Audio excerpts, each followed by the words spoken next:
All right, are we ready, Pete? Okay, should be good to go. Okay. Hey, everyone. Thanks for coming to another Atmospheric and Oceanic Sciences Monday Colloquium. I'm Ankur Desai, for those who don't know, I'm professor here.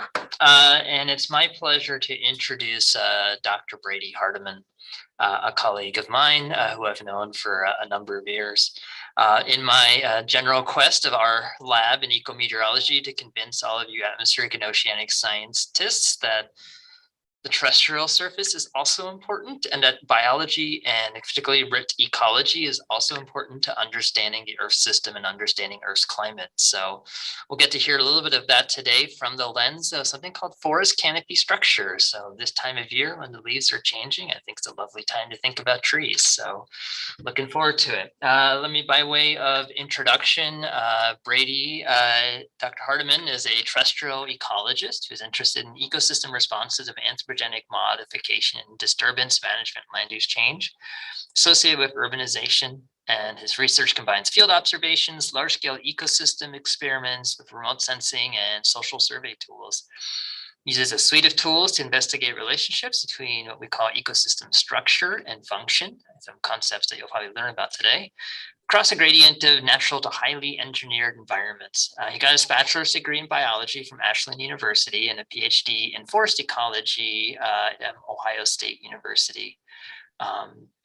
I had overlapped with him when he was doing some postdoc at Boston University, a colleague of mine. And then since that time, he's joined the faculty at Purdue University in 2016, where he's got a joint appointment in the Department of Forestry and Natural Resources and the Division of Environmental and Ecological Engineering. So hopefully something a little bit different today, but still relevant to all the work that you all do. And I'll turn it over to Brady and go from there. Thanks. All right. Thanks, Ankur, for that introduction. And thanks to Bailey and Ankur for inviting me and hosting me today. I'm sorry I can't be with all of you in person, but hopefully we can have a good interaction here today. And I'm happy to take questions as we go along, or we can save them for the end, whatever the custom is in your department. So I'm going to talk to you about some research that I've had going back even to grad school. And so we'll start there and come up to the present time and some things I'm working on now. So this is all related to forest canopy structure and how our research has shown that it's a driver of ecosystem carbon storage at continental scales. Okay, so I want to start out by acknowledging a large and growing team of collaborators who've been instrumental to all of this work. And I've tried to highlight them as work that they've led comes up, especially the junior career scientists, so you can get to know them. But I'm standing on their shoulders here. And so it's been a very collaborative team, and I'm very happy to have their help. So I'm going to tell a story today through the lens of three questions. The first is, what is the mechanism sustaining carbon storage in old forests? Is canopy structure a universal driver of forest carbon storage? And then what happens when structure changes?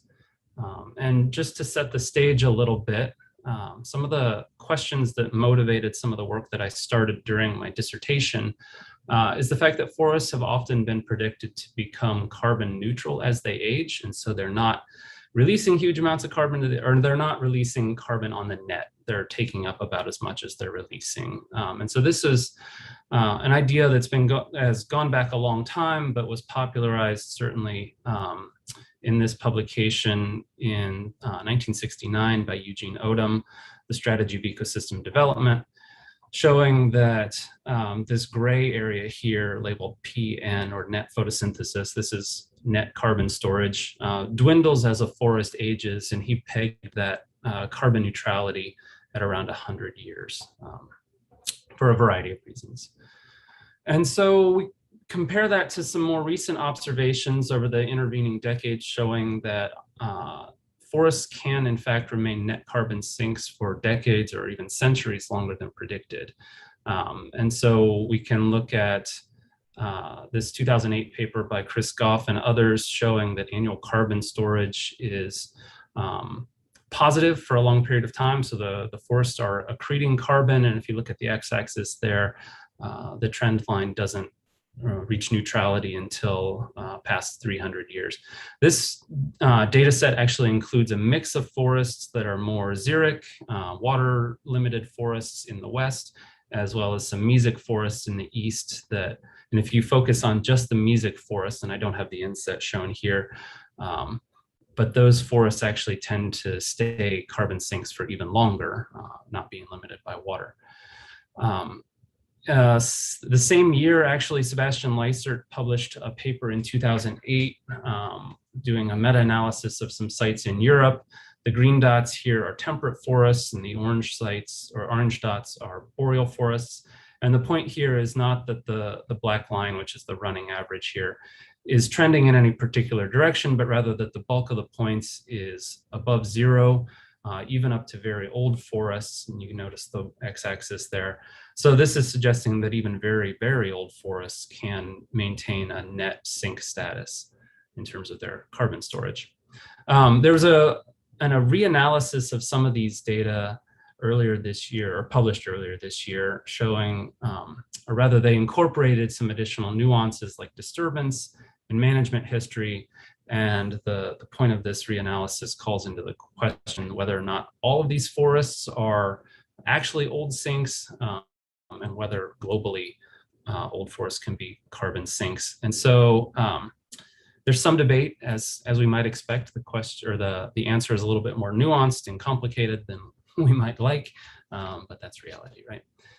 And I'll just contrast that with another paper that was published a few years ago by Chris Goff and Peter Curtis and myself, and some others showing that net ecosystem production, again, this is another measure of carbon storage rate in forests in Asia, Europe, and North America are generally positive, meaning these forests are net sinks, right? And so what does all this mean? It means a couple of things. First, maybe don't put numbers on a conceptual figure like Dr. Odom did here. I think this figure's drawn a lot of attention by virtue of the fact that he's put 100 years here as the timeline. And so it's easy to quibble with. But more importantly, there's an ecological mechanism that seems to be extending the life of the forest carbon sink past what would have been predicted otherwise. And so that leads us to our first question, which is what is the mechanism sustaining carbon storage in old forests? And so this is work that captured a lot of my attention during my dissertation or during my grad school years.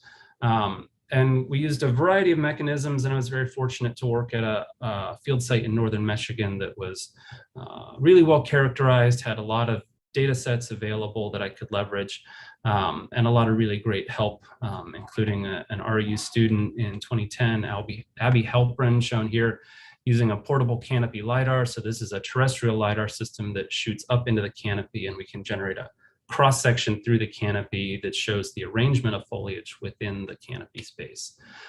We did this for a variety of plots and across the landscape, and we were able to link that to net primary production of wood, so carbon stored as wood each year.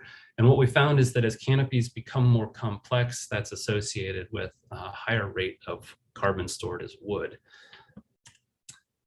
We extended the study to incorporate more stands across a wider range of ages, so some very young stands and then some very old stands as well. And what we found was that the oldest stands have the most complex canopy structures, and that this relationship holds between canopy complexity and carbon storage. And so this seems to suggest that increasing structural complexity may sustain carbon sink strength as forests age, at least in this site in northern Michigan.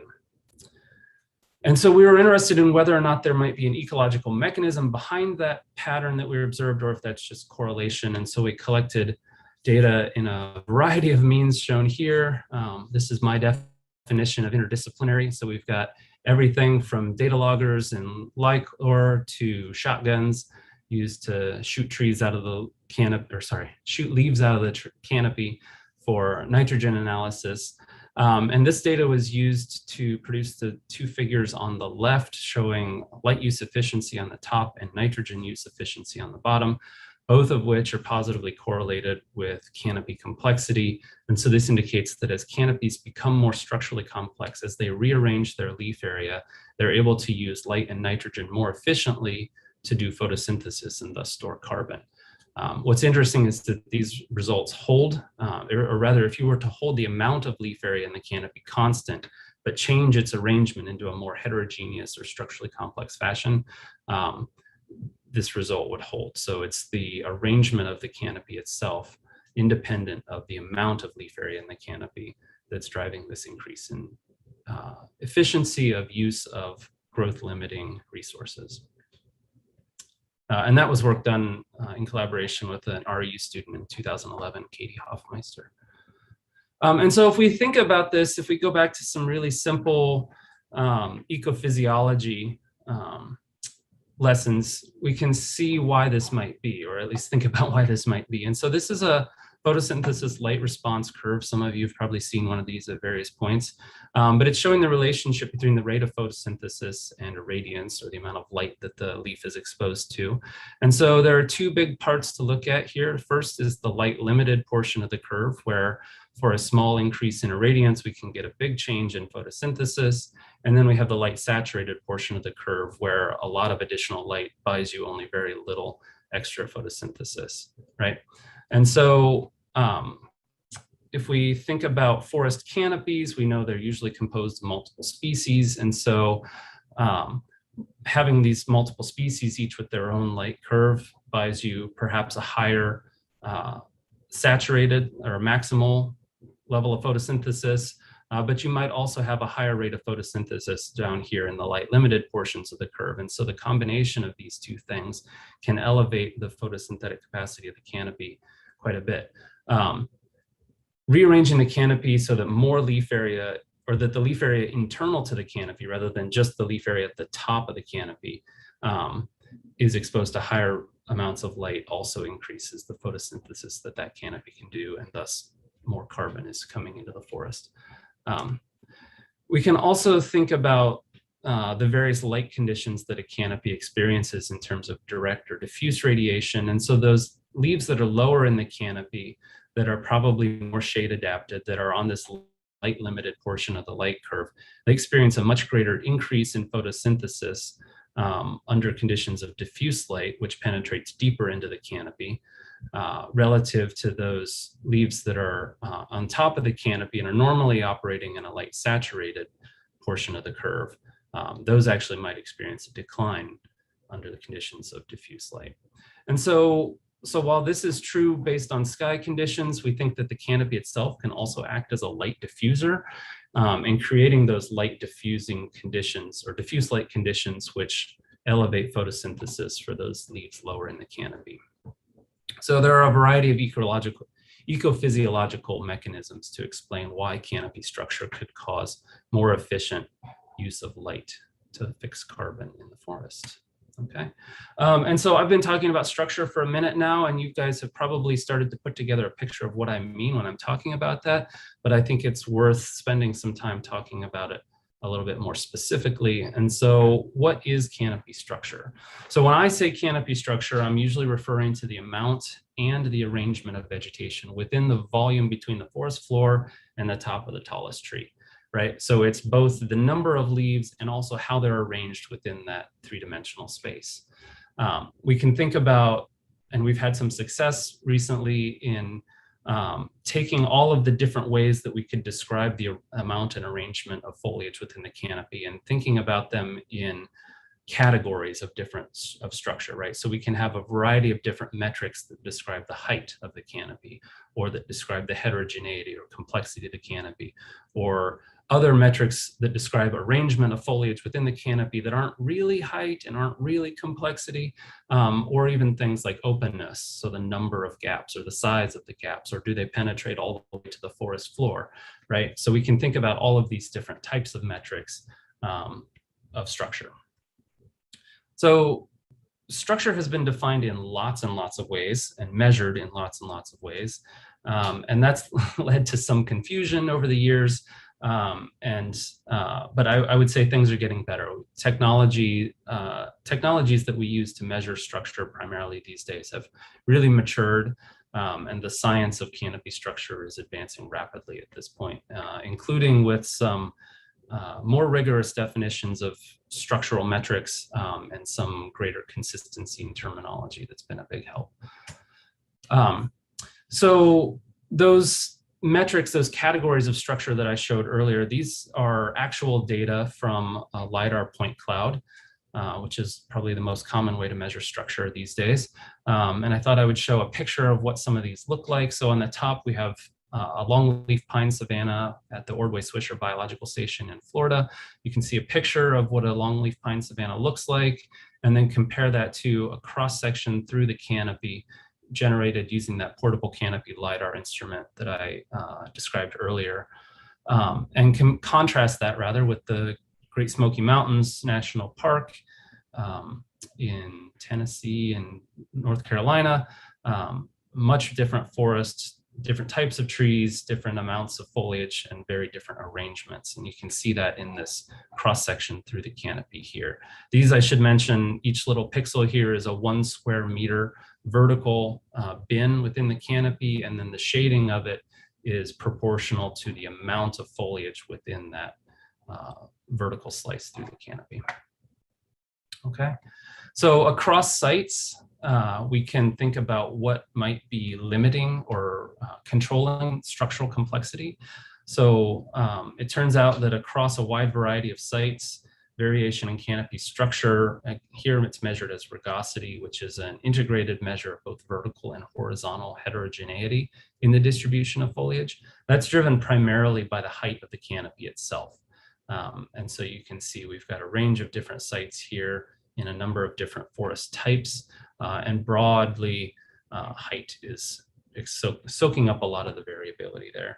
Leaf area index, or the amount of foliage in the canopy, adds some explanatory power, but you get more separation within a site than you do among sites there. So it's probably more useful distinguishing plots within a single forest type.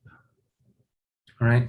And then if we look at species richness, another hypothesized driver of canopy structure, we can see that it also adds some explanatory power in terms of understanding where this variation in canopy structure comes from, but it depends a lot on how you define or measure diversity of plant species.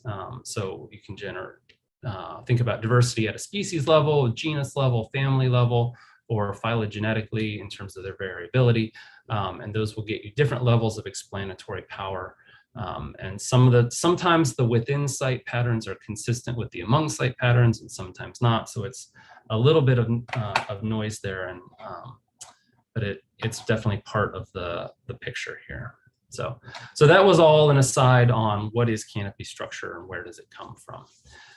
But we've seen that canopy structure does appear to be a driver of carbon storage in forests, at least at this site in Michigan where I did my dissertation work. And so then the question was, is canopy structure a driver of forest carbon storage at other sites beyond northern Michigan? As nice as northern Michigan is, it's not the center of the world. It's not the entire world. And so we branched out. And so this was an NSF eager project. And so we hired a postdoc, and we went around to all of these sites. When I say we, I mean he went around to all of these sites, basically all of the forested neon sites east of the Mississippi. I believe that's accurate, yeah. So 6 ecoclimatic domains, 8 forested neon sites. We added 3 additional long-term forest research sites that we had data from, and then we had between 5 and 20 plots per site. At each site, we collected canopy structure data, again, using that ground-based portable canopy LiDAR that's generating a cross-section through the canopy. And then we also collected understory light data using a septometer. Compiled all of this data.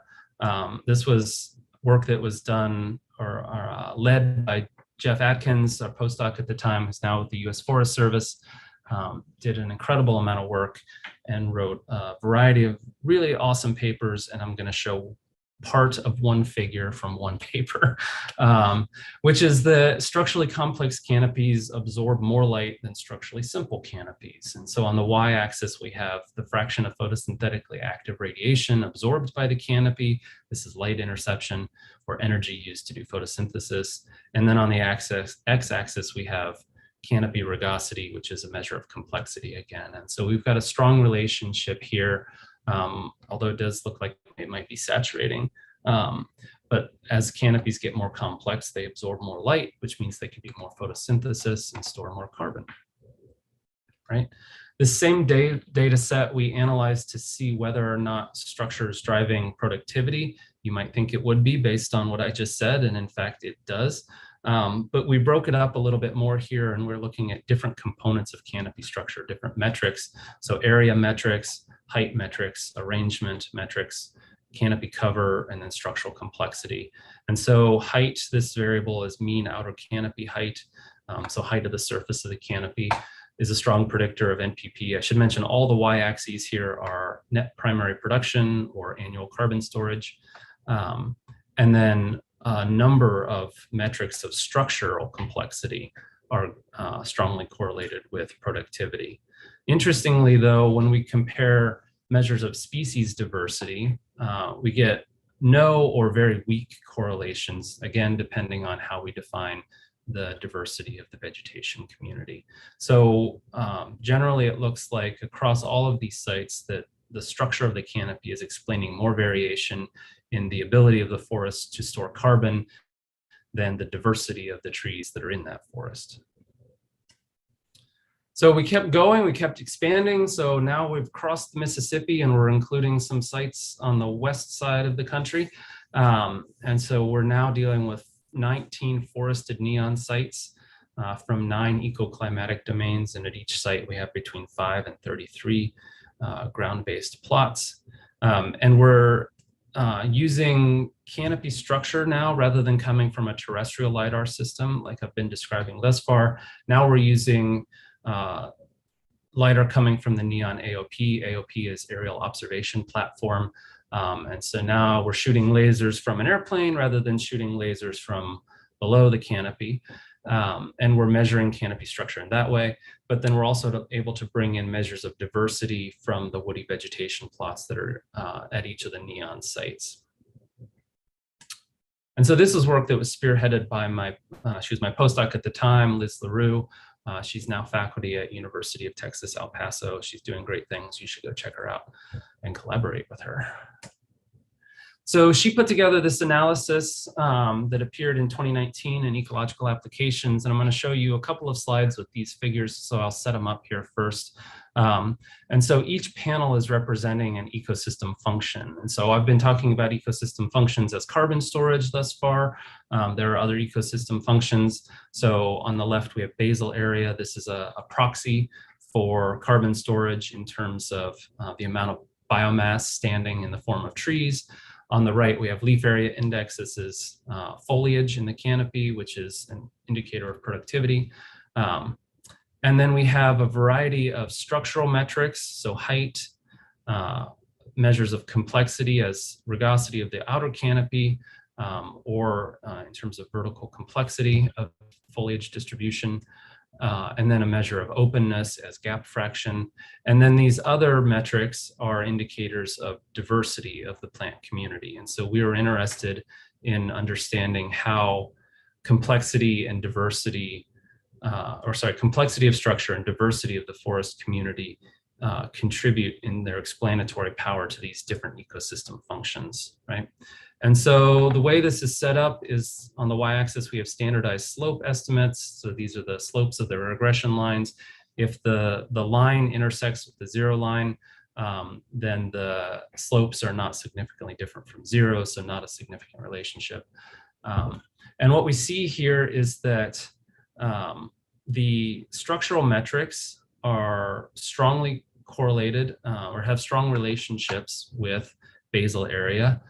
Some are negatively related, and we might expect something like gap fraction, which is going to break open big holes in the canopy. That's going to have a negative relationship with the amount of biomass in standing trees, right? And so these Lines are further away from the zero line, so the slopes are indicating a stronger relationship, we would say, stronger than we see from things like plant richness or phylogenetic species richness, for example. In leaf area index, we see similar things. So all of the diversity indices intersect the zero line, so are not significant predictors, but we see that height and gap fraction are significant predictors of leaf area index. A couple of different ecosystem functions. These are focused on energy and nutrient cycling, so FPAR again, or light interception, and then coarse woody debris as a proxy for nutrient cycling in the soil. And so if we look at canopy structure versus community diversity here, we can see that canopy structure explains more variation in both energy and in nutrient dynamics than diversity alone does. And so the point here is not that, I mean, the point is a little bit that structure seems to be doing a better job of explaining these ecosystem functions than diversity alone, but I would argue that we should be using both of these to try and understand how ecosystem function is being driven in these sites. We also did some cool work with looking at the scale of variation in canopy structure. So we've looked at how it varies across the continent, but we wanted to know how it changes within a given forest type. And so at a handful of different sites, some here at Purdue, some at Harvard Forest, some at University of Michigan Biological Station, we walked really long transects. So normally with the portable canopy LiDAR, the terrestrial system I've been describing, we would normally walk a 40 or 50 meter transect. But in these cases, we walked transects that were 150 meters up to a kilometer. And we break those up into 10-meter chunks, and then we see how much a given structural metric will change if we analyze just the first 10 meters of the long transect versus the first two 10-meter segments, the first three 10-meter segments, et cetera. So we extend that all the way to the length of the transect to see at what point a given structural metric will achieve a value that is stable. And so additional length on the transect doesn't change the value of the structural metric. And so here's a variety of structural metrics. We picked one from each of the different categories of structure. And so what you can see is that these different metrics of canopy structure all tend to achieve stable values at around 100 to 300 meters. The sites are down here on the x-axis, and the distance of the stability is on the y-axis here. So there's a bit of spread. It depends on the metric and it depends on the site, as you might expect. But this is interesting that they all are sort of converging at a similar band of distances that also happens to correspond roughly with the footprint of an eddy covariance tower. So we think that that's a useful distance and convenient that it worked out that way. It didn't have to. We also checked for autocorrelation of these different structural metrics along these long transects. You might expect the left side of a tree to look a lot like the right side of a tree. Trees are generally symmetrical, roughly. And so there's some expectation of autocorrelation of these structural metrics. And so we checked for that along these long transects using some statistical methods that I'm not going to get into today, but it looks like structural autocorrelation peaks at around 50 meters. And so the transect length that we're looking at is, I think, in the ballpark usually, which is good. And so basically what that means is that a value of a structural metric, if they're more than 50 meters apart, they're not going to be autocorrelated. So that's useful when we start thinking about how to scale up this information from a single transect to the portion of the landscape that's analogous or comparable to a flux tower footprint or even beyond that. Right? And so to recap what we've talked about so far, as forests get older, as they get taller, and maybe as they get more diverse, their canopies tend to become more structurally complex. We've shown that structurally complex canopies absorb more light. This is consistent across a variety of forest types. And that increase in light interception and also the efficiency with which it's using that light can fuel higher rates of carbon storage, potentially enough to offset the higher rates of ecosystem respiration that we expect in aging forests. We also see that canopy structure is a better predictor of a range of ecosystem functions, especially carbon storage, but also things like energy dynamics and nutrient cycling, than things like diversity of the forest. And that these findings hold true across a wide variety of forest types throughout US forests at a continental scale. So I also want to put a plug in here. Canopy structure is easier to measure than ever before. You don't have to strap into that weird looking contraption that I was showing earlier and try and walk through the forest getting hit in the face with branches like I and my colleagues have done. There are a variety of technologies and platforms coming along or that have been here for a long time and that we're finding have structural information in them. So I didn't mention or didn't show anything from this, but we've done some work looking at Landsat indices of greenness, things like NDVI or tassel cap bands to show that there is structural information in those just based on the reflection of the canopy. There's the JEDI platform, which is space lasers, and how do you not get excited about that? And then we've got a variety of terrestrial LiDAR systems that are increasingly affordable and user-friendly, even to people who are not LiDAR nerds like myself. And then we've strapped these things to drones as well. And so they can go literally anywhere, and we're getting better spatial and temporal coverage and also better spatial and temporal resolution. And so I would argue that we should be doing a better job of integrating these observations into our understanding of forest carbon dynamics. It's increasingly easy to get the data, to process it, to understand what it means. And given its functional importance, I think it's the time is right to start factoring structure in ways that we haven't before for very good reasons, right? It was hard to get the data, it was hard to use the data. And so we're starting to work on that. And that brings us to our third question, which is what happens when structure changes? So all of the forests or all of the studies I've shown you in the forests that we were working in, we basically treated them as static in some sense. But forests are not static, they're subject to disturbance. When they're not being disturbed, the trees are getting older, there's mortality events, there's growth. And so the forests are constantly changing. And so we wanted to understand how canopy structure and how carbon responses to ecosystem disturbance are changing. And so this was prompted in part by a finding that came out in a paper a few years ago by Ben Bond-Lamberty and others, showing that models often do a poor job capturing ecosystem dynamics when those models are confronted by moderate disturbances. So these are disturbance events like an ice storm or a windstorm or a pest or pathogen outbreak, which kills some part of the forest or defoliates it, but doesn't wipe it out entirely, right? So this is not a clear cut.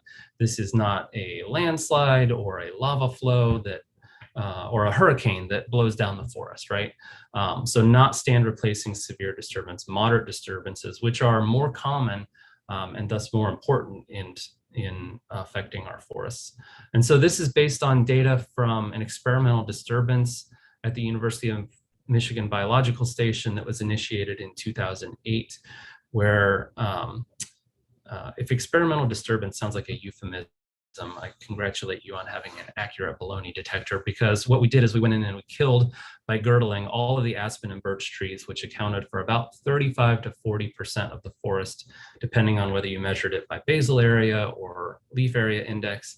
But so we girdled all of these trees. They died slowly over the course of the next 4 years as they exhausted their stored carbon reserves. We did this in the footprint of a flux tower, which was measuring or monitoring carbon fluxes the whole time. And so we had observations of what the fluxes were like. And then we compared that to a variety of models. I shouldn't say we, this was Ben Bond-Lamberty and his group doing this, confronting those ecosystem models with the data.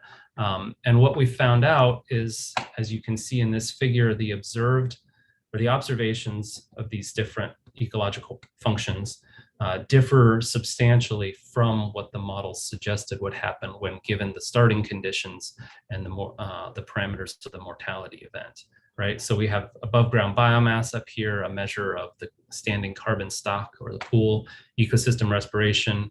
gross primary production. So this is ecosystem respiration, carbon leaving the ecosystem. Gross primary production is carbon coming in. Leaf area index, the amount of foliage. Net ecosystem production, this is the amount of carbon that's stored in the ecosystem annually. And net primary production, this is carbon that is stored in the ecosystem in plant biomass, right? And in every case, the model fails to reproduce the temporal dynamics, or even in a lot of cases, the broad temporal trends that we observed, right? And so we were thinking about this, and we know that ecosystem models incorporate a huge body of knowledge. And they're doing this, and they can do a good job in accurately representing these ecophysiological mechanisms, and they often do a good job of predicting ecosystem dynamics. But the structure of the canopy as it's represented in these vegetation models, these ecosystem models, is usually vastly oversimplified, especially relative to the really detailed and complex and sophisticated pictures of structure that we can that we now have available to us through these different technologies, right? And so this is from Rosie Fisher's 2017 paper in Global Change Biology, showing how canopy structure is represented in a variety of different ecosystem models. So the yellow color is an indicator of light intensity. The different colors or different shades of gray, I believe, corresponds to different plant functional types or species. And then you can see how the leaf area is distributed within the canopy. So ED is one that I'll be talking about in a second here. And it's really interesting because it extends the leaf area of a single tree across the entire plot. And one of the consequences of that is that any tree that's 1 centimeter taller than its neighbor is shaded by, or shades out that tree. And so, sorry, just a second, I had a notification pop up here. It's killed my cursor in a really weird way. Okay, it's gone. And so every tree is shaded by every tree that's taller than it, whether or not it would have been directly under it in the real world or not, right? And so that means that ED tends to be really good at killing the understory by shading them out. And the reasons for these structural simplifications are for computational tractability, right? We have this huge amount of really complex spatial data on the arrangement and the amount of vegetation in the canopy. And these models are already really complex and computationally challenging to run. If we were to add in all of this really complex and detailed structural information, it would crash really big computers, right? So there are good reasons for the simplifications, but but given the functional importance that we know about structure, it makes sense that our models underperform when they are confronted by these disturbances that alter structure, especially moderate severity disturbances that keep some parts of the forest alive while killing others, right? And so we started a new project. We, in this case, means Jane Foster, Jackie Mathis, and Bob Fahey, and myself. So this is a project where we're attempting to incorporate what we know about canopy structure in a context of moderate severity disturbance, layering that or integrating that into ecosystem models, in this case, the Ecosystem Demography 2 model, or ED2, while accounting for different disturbance types. So is it a harvest? Is it a windstorm or an ice storm or a pest? And severity, right? So is it a really severe windstorm or a mild windstorm? Is it a really severe pest outbreak, or is it more mild, right? That interacts with the forest structural type, which is a function of where the forest is, what type of forest it is, what species are in it, right? So those are interacting in a way that produces some really characteristic structural signatures of those disturbance events. We're bringing in structural information from the NEON aerial observation platform LiDAR. We're bringing in we're characterizing the disturbance events using Landsat historical data. And then we're comparing those model observations or model outputs, model predictions to observations of carbon cycling on the ground and in flux towers, right? And so that's ongoing now. And a couple of results I can show you. I think I've got a few minutes left. So we're using the full stack, all 40 plus years of Landsat data to analyze deviations in canopy greenness. And so you can see a full stack of Landsat data shown here on the left. Each color is a different year of data, and we've fit a curve through the line or through the point cloud here to reconstruct a phenology. We can then see how far a given observation deviates from the average trend on a given day of year, and produce a residual or an anomaly event here, right? And so this is for an example of a really dense Landsat time series for a site in New Jersey. And we've got a really large deviation here in canopy greenness, measured as the normalized difference water index, which is sensitive to water content, foliar biomass, and percent defoliation. And that large deviation in canopy greenness corresponds to a reduction in net ecosystem production or carbon storage by the forest that year, right? So this is again, at a single pixel level. Landsat pixels are 30 meters by 30 meters, so it's a small portion of the landscape, but it's a really powerful tool. And we can compare that to some information that we have or that's coming out of the NEON sites. So this is an example from the Great Smoky Mountains National Forest, which had a burn in 2016. We're looking at plot 52 in the NEON tower base plots. And so you can see it pointed at here on the panel on the lower left, and then its location here in the lower right. The top row of panels is normalized difference water index, and on the bottom we have foliar biomass index. And so you can see across time from 2016, which is when the burn occurred, all the way up to 2019, how the greenness of the canopy on the top and then the foliar biomass on the canopy on the bottom changed in this particular plot, right? So this one was right on the edge of the burn, and you can actually see this from the Google Earth imagery in 2016. And then in 2019, you can see it stays green, but you can see there's some woody debris laying on the ground here and some mortality in the overstory here. This was probably a large tree that was girdled by the fire because the fire wasn't strong enough to get up into the canopy, at least in this plot, right? So we're using the Landsat to identify a disturbance when it occurred, but also how severe it was, right? How deep was that, or how big was that anomaly from the average greenness? So this steep drop in greenness and in the foliar biomass that we just looked at correspond to substantial changes in the LiDAR point cloud, shown here, coming from the aerial flight over. And you can see there's just a lot less vegetation when we go from before the fire in 2015 to after the fire in 2017. A lot fewer returns, and the point cloud is just a lot more sparse. And when we use that LiDAR point cloud to calculate our suite of structural metrics, we can see that that some of them are pretty sensitive to disturbance, and that depends on the type of disturbance event, right? So the maximum height here, I should set these up. So these figures are all percent change. I've aligned them so that the zero line is consistent all the way across these different panels, but something could have a positive percent change or a negative percent change. Maximum height didn't change. This is unsurprising. It was mostly a ground fire at this site, and so the height of the trees didn't change. If they had all burned down and fallen over, then maximum height would have changed, but that didn't happen in this case. Q25 is the height of the lower 25% of the canopy. And you can see we got some change, some large changes in some of the plots shown here in these violin plots. And that's because it was a ground fire. It wiped out a lot of the understory species, the young trees, the herbaceous layer, et cetera. We had a change in the number of gaps, as you might expect. The outer canopy changed substantially, at least for 1 year. And we're scrutinizing that because we wouldn't have expected that the rumple would change this much if the maximum height isn't changing that much.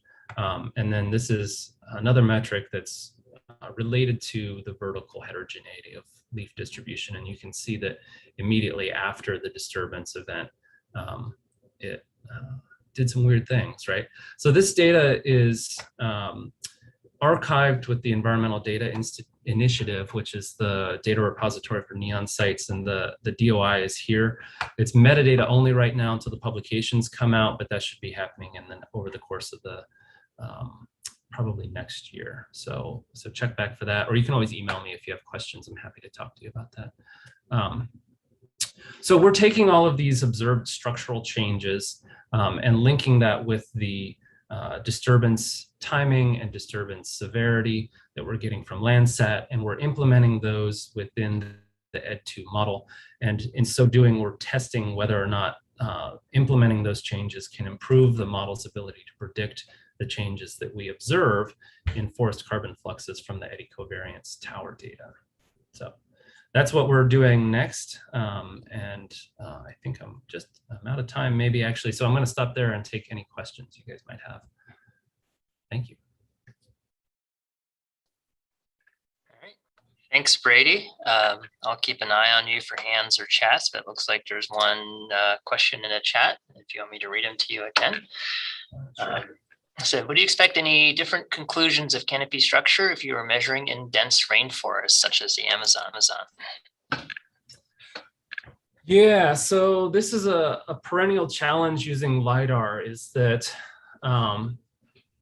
the laser beam will saturate, right? It can only penetrate through so many layers of leaf area before there's not a strong enough signal left to reflect back to the sensor.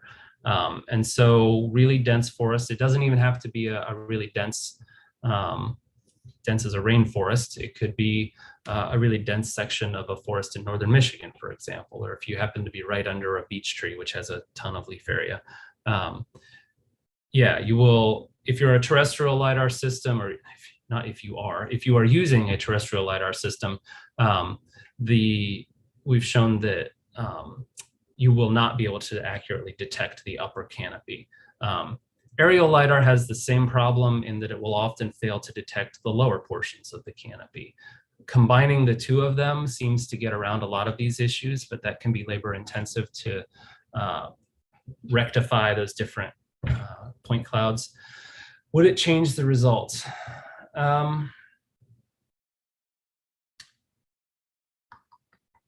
I don't think so. I think that we see that from what we understand of the way canopy structure affects light interception, we would expect to see the same thing even in really tall, really dense canopies like you see in tropical rainforest type systems.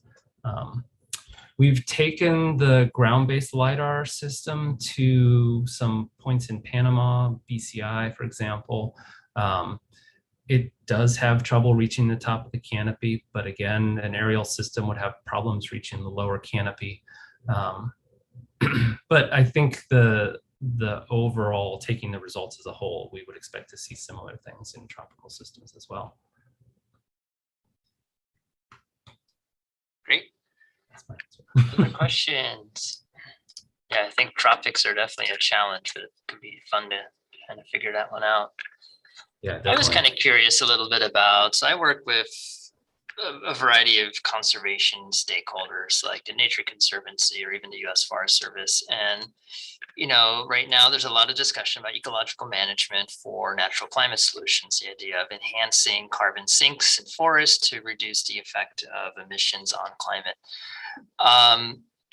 What would you like, you know, because potential takeaway to somebody like that could get from a talk like yours is that, you know, if we go in and selectively harvest trees and thin them and we do certain types of activities, we can actually increase sinks in what would be otherwise preserved or protected landscapes. Is that a fair conclusion to take from your talk in terms of if part of the goal is to, you know, increase carbon storage in forests and soils, or is there some caution that needs to be played into something like that? Yeah, I think I would be inclined to be cautious. I think broadly, in broad strokes, yes, theoretically, we could be managing forests for complexity. I think that's a key difference. And I'm looking at my bookshelf to see if I have a copy of it or if I've loaned it out. But yeah, so managing for complexity is an idea in silviculture and forestry. And it's different than managing for timber, right? You're making your selective cuts based on a different criteria than just maximizing board feet, right? And so, yes, I think that we could manage for complexity in a way that would potentially improve carbon storage. I think if you're looking at a naturally regenerating stand, from what we've seen, they tend to complexify themselves pretty good on their own. Complexify is a real word, despite what the reviewers of manuscripts will tell you. Yeah, it would be curious to test, I would be curious to test doing some sort of selective cut to try and increase complexity in a stand to drive higher growth rates, and compare that to a stand that is becoming more complex on its own through disturbance and succession, et cetera.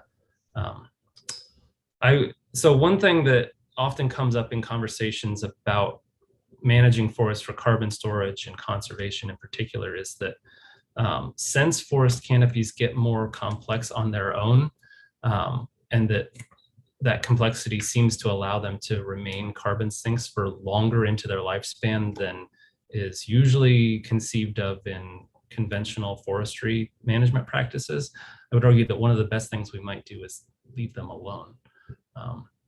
But humans aren't very good at that. We like to do things. So. Understood. I think I might have the perfect pair of sites for you in terms of your question about having a natural disturbance versus a managed site. Yeah. With exactly that kind of question. So I have dealing with the third tree falling on one of my flux towers. Cool. Other questions from the audience? Anything you need to raise your hand, unmute, or chat?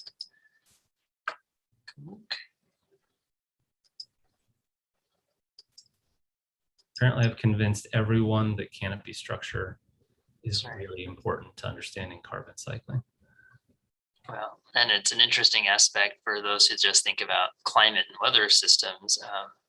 That complexity has to show up somewhere in land surface models. And that, of course, feeds into things like the energy balance and the water cycle. And I don't know to what extent you've been thinking about that side of ecosystem services as well. But I think for a lot of people in this building, I mean, those things are also a really important part of the terrestrial land surface and how that influences the climate system. Yeah, no, that's super important. And I think that we're on the verge of seeing some cool things come out of that. When I was in grad school, we were collaborating with Valery Ivanov at U of M, who's an eco-hydrologist, and Gil Borer at Ohio State, who's I don't know what Gil calls himself. He runs a bunch of flux towers and does biometeorology, I guess. But we did some interesting work showing that canopy structure influences the aerodynamics of the canopy, as you might expect, roughness, lengths, turbulent mixing, and so forth. And then the work that I didn't really go into a lot of detail on, or actually I didn't show any of it, but linking the spectral or the reflectance from forest canopies of different complexity, showing that more structurally complex canopies are darker. That's an indication that they're absorbing more energy, that they're retaining more energy, which we know because they're absorbing more light to do more photosynthesis, right? But that obviously has pretty profound implications for the energy balance of the forest as well, including driving eco-hydrology, transpiration, et cetera. So, yeah, I'm really excited. There's the thermal imagers are starting to get small enough and light enough to go on drones, and so I'm really excited to do thermal mapping of a canopy and match that up with high-resolution LiDAR on a stand and see, where are the hot spots, where are the cold spots, how does that relate to canopy, or canopy structure rather. Yeah, I'll have to invite you back for a temperature, water, and momentum talk. Yeah, definitely. Get more into that. Last chance for questions. Okay. Otherwise, we will thank Professor Hardiman again for presenting, and thank you for taking the time. We will convince you to come to Madison in person sometime soon when we can make that happen and safely. And so thanks again, and thanks everyone else, and hope to see you around at the next seminar. All right, thanks. Thanks, everyone.